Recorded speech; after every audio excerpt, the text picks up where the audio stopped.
Kita jumpa lagi teman-teman. Jadi seperti yang teman-teman ketahui ya, di sini saya investasi saham, terus saya catat di Google Spreadsheet portofolio saham saya, terus saya tracking ya pendapatan dividen saya setiap bulan. Nah, jadi di sini setiap bulan saya videoin ya, saya bahas portofolio saya update portofolio saya, sama apa yang saya tambahkan muatannya, kemudian berapa pendapatan dividen saya setiap bulan. Dan di sini saya berencana bikin lagi yaitu pendapatan pasif ya, atau passive income. Jadi dulu itu saya pernah bikin video ya rencana investasi saya ke depannya. Di situ saya ceritain ya bahwa saya sudah coba beberapa instrumen investasi ya kayak reksadana, retail, peer-to-peer trading, deposito dan lain sebagainya. Jadi di sini saya akan praktekin, dimana di sini saya akan fokus untuk investasi yang bagiin cash flow ya, ya bisa ngasilin cash flow. Kalau untuk reksadana kan enggak ya. Jadi di sini saya bikin tabel lagi teman-teman untuk men-trackingnya. Nah, ini dia passive income ya, dimana di sini saya akan bermodalkan kecil. Memang di sini kelihatannya agak salah ya, bahwa sebenarnya untuk bisa ngasilin passive income di sini kita harus bermodalkan besar. Cuman di sini saya akan bermodalkan kecil ya. Jadi di sini saya akan nabung kayak saham sebelumnya ya, saya tambah 1 juta 1 juta, dan di sini juga mungkin akan sama. Mungkin nanti uang yang saya gunakan untuk nabung di bagian portofolio dividen itu akan saya kurangin, terus saya akan tambahkan di sini nih di passive income. Dan tentu saja untuk dividen itu juga bakalan saya catat ya di sini ya. Ini ada penempatannya di saham, kemudian ada bank digital dan juga obligasi, dan mungkin nanti saya juga akan tambahkan lagi deposito BPR ya, karena di deposito BPR itu kita bisa dapat pendapatan yang cukup tinggi dan itu masih dijamin oleh LPS. Nah, kenapa di sini saya itu modalnya kecil ya? Karena saya itu pernah teman-teman investasi dengan jumlah uang yang besar, tapi ujung-ujungnya juga bakalan saya cairin. Jadi dulu itu saya pernah ya invest sampai 30 juta mungkin di deposito mana saya lupa. Habis itu saya cairin. Nah, itu kan nggak konsisten gitu. Jadi di sini saya akan rencananya itu nabung kayak saham itu 1 juta 1 juta, dan mungkin di sini saya juga bakalan saling melengkapi di sini ya. Di sini saya akan nabung kecil-kecilan mungkin sebulan 500.000 atau 1 juta, dan di sini tentu saja enggak dipatokin ya berapa gitu, enggak, karena di sini ya tergantung yang saya punya ya kan. Nah, ini sebagai contoh di sini saya uangnya tak taruh di reksadana, ini ada 30 jutaan, dan itu uang yang apa ya, bisa dibilang nganggur lah. Jadi di sini enggak saya gunakan, enggak saya cemplungin langsung di deposito atau obligasi, itu enggak, karena takutnya kayak dulu ya, saya dulu itu pernah deposito sampai berapa puluh juta gitu, akhirnya saya cairin, kan gagal ya. Daripada seperti itu, saya akan nabung kecil-kecilan aja.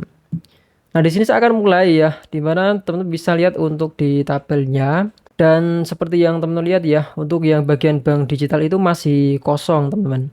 Jadi di sini saya akan gunakan bank digital syariah, yaitu di Bank Aladin Syariah, karena di situ ada fitur tabungan yang fleksibel teman-teman. Jadi di sini kita akan mulai ya teman-teman untuk tabel portofolio pasif income saya di sini dengan modal yang cukup kecil, dan di sini saya sudah catat sebagian. Tentu saja di sini saya catat pendapatan sebelumnya di bulan-bulan sebelumnya ya, termasuk dividen dan juga pembagian kupon dari obligasi EVER yang sudah saya dapatkan itu di bulan Maret ya. Ini makanya di sini saya dapat Rp69.000. Jadi di sini saya akan catat total 1 tahun. Nah, di sini ada 5 ya. Ini tabel hasilnya tahun 2025 sampai 2029. Dan di sini nanti kita akan tahu ya rata-rata setiap bulan kita dapatnya berapa. Kemudian di bagian bawahnya di sini juga ada diagram yang mana ini diagramnya beda dari yang dividen ya. Itu kan dividen sampai 5 tahun ya. Nah, kalau yang di sini itu per tahun ya. Jadi akan ada bulan di bagian bawah, Januari sampai Desember. Terus kita akan tambahkan per tahunnya ya. Ini kan per warna ya. Kita coba masukin untuk tahun 2026. Nah, dia bakalan muncul seperti ini. Jadi nanti diagramnya bakal seperti ini ya. Beda dari yang di bagian dividen. Kita hapus lagi ya. Oke, langsung aja di sini saya akan tambahkan untuk yang bank digital ya. Di Bank Aladin Syariah. Ini saya nggak tahu kenapa ya aplikasi Aladin Syariah saya itu sering keluar sendiri. Mungkin ada bugnya ya. Tapi nggak masalah, di sini masih bisa saya pakai. Di sini saya sudah siapkan 500.000 ya teman-teman. Jadi mungkin setiap bulan saya akan nabung 500.000 secara rutin ya. Dan di sini saya gunakannya itu di ala impian. Kenapa di ala impian? Karena di sini dia itu fleksibel. Jadi kalau misalnya saya pengen nabung 100.000, 200.000 itu bisa. Jadi nggak ada minimum 1 jutanya. Kalau di deposito itu minimumnya 1 juta teman-teman. Nah, di deposito itu minimumnya 1 juta. Dan kalau di deposito itu kita misalnya kita tabung tanggal 5, nanti kita dapatnya bagiannya itu tanggal 5. Kalau di ala impian itu beda. Jadi ala impian itu pembagian bagi hasilnya itu setiap bulan rutin tanggal 1 kalau nggak salah. Jadi meskipun kita nabungnya tanggal 10 mungkin atau tanggal 11 atau tanggal 20 itu bagi hasilnya itu tetap tanggal 1 setiap bulannya. Nah, itu yang saya suka ya. Dan di sini bagi hasilnya juga lumayan besar di 6%. Itu makanya di sini saya rencananya juga akan tambahkan deposito di bank BPR ya. Cuman kalau di bank BPR itu dia itu beliatnya secara fisik ya kalau untuk yang syariah. Belum ada yang deposito. Jadi kalau misalnya saya tabung cuman sejuta itu sayang banget. Karena di sini saya harus menyimpan biliet secara fisik. Kalau misalnya saya tabung 1 juta itu nanti saya akan repot sendiri nyimpen biliet fisiknya itu bakalan banyak. Ya, jadi di sini saya akan nabung dulu di ala impian. Sekaligus saya juga gunakan ala impian ini. Jadi nanti kalau misalnya sudah 10 juta, saya ambil 5 juta terus saya depositkan di BPR itu bisa banget. Oke, langsung aja di sini saya akan bikin ala impiannya ya. Kita buka ala impian, kita tanpa target aja ya. Kita namain pasif aja ya. Kita lanjutkan. Di sini kita nanti aja buat ala impian. Syarat kita lihat semua. Centang saya setuju dan lanjutkan. Ayo menabung. Oke, langsung aja kita tabung ya 500.000 rupiahnya. Kita masukin 500.000, kita top up. Nah, di sini kita sudah nabung 500.000 rupiah. Langsung aja kita masukin ke bagian bank digitalnya ya. Kita masukin 500.000. Nah, di sini saya sudah masukin 500.000 untuk di bagian bank digital. Jadi sementara ini cuma 3. Ada saham yang saya saya catat sendiri untuk mendapatkan dividennya dan juga portofolio yang saya bahas setiap bulan ya. Kemudian bank digital yang baru saja kita tambahkan di Aladin Syariah. Dan untuk obligasi ini baru 4 juta di obligasi FR ya. Saya sukanya di obligasi FR itu karena jangka waktu jatuh temponya yang panjang ya. Meskipun bagian aku punya itu setiap 6 bulan sekali, tapi gak masalah. Jadi untuk sementara persentasenya di obligasi 34%, bank digital cuma 4% dan saham di 60%. Nah, untuk obligasinya sendiri di sini saya pakainya aplikasi Bibit ya, teman-teman. Pakai aplikasi Bibit yang Bibit Bonds. Nah, ini dia Bibit Bonds. Jadi di sini saya punya BPS 037, BPS 038. Yang mana ini sendiri-sendiri karena di sini saya modelnya itu nabung 1 juta. Nah, kalau di sini kan enak ya, kita nabung 1 juta setiap bulan itu bisa.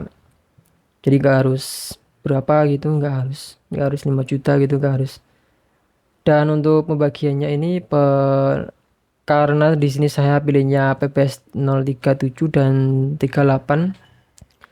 Itu saya dapat bagian kuponnya itu per 3 bulan sekali teman-teman. Karena kan di sini per 6 bulan sekali ya. Dimana di sini saya belinya dua produk yang berbeda ya. Jadi bukan satu produk aja. Kalau misalnya saya belinya PBS 038 doang ya 4 juta ini atau 4 unit, itu nanti per 6 bulan sekali saya dapatnya.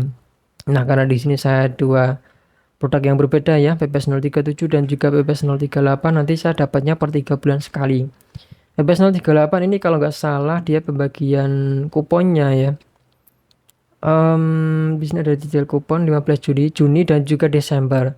Kemudian kalau untuk yang 37 itu Maret, dan juga September, teman-teman.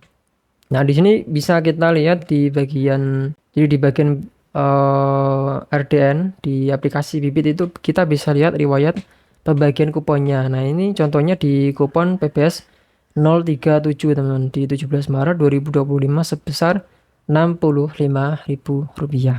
Nah, jadi ini adalah video pertama saya ya terkait dengan tracking pendapatan portofolio, pendapatan pasif income saya atau pendapatan pasif. Jadi di sini yang dinamakan pendapatan pasif itu kita bisa dapat uang tanpa harus berkontribusi lebih di situ ya. Contohnya kalau di saham kita tinggal beli sahamnya, nanti kita bisa dapat dividen. Kalau bank digital kita bisa dapat bagi hasilnya. Kemudian untuk obligasi kita bisa dapat kuponnya. Dan di sini kalau kita lihat di tahun 2025 ya, total pendapatan saya di Rp70.000. Lumayan lah. Dan rata-rata setiap bulannya di 5 ribuan. Nah, ini kan tahun 2025 belum selesai ya. Ini baru berjalan di bulan Mei. Nanti kita akan tunggu. Karena di bulan Mei ini nanti kita juga bisa dapat pembagian dividen dari saham Indonya ya. Kalau saham Indo banyak sih. Jadi nanti kita akan tambahkan deposito di BPR ya. Karena bagi hasilnya yang besar sampai 6,75% dan masih dijamin oleh LPS. Sayangnya di sini kita nggak bisa tambahkan langsung 5 juta gitu, nggak bisa. Karena ya takutnya nanti kayak tadi yang saya bilang ya, kalau misalnya saya nabungnya banyak-banyak nanti malah nggak bisa konsisten, akhirnya malah cair. Dan sayangnya memang untuk yang e-deposito, untuk yang BPR syariah itu belum ada teman. Jadi di sini saya mau nggak mau harus yang biliet fisik. Nah, makanya di sini saya harusnya minimumnya 5 juta kalau pengen menempatkan di sini ya. Karena kalau 1 juta nanti biliet fisiknya terlalu banyak, saya nggak suka. Jadi itu aja untuk video kali ini ya teman-teman. Semoga bisa jadi referensi dan mungkin sampai jumpa di video berikutnya.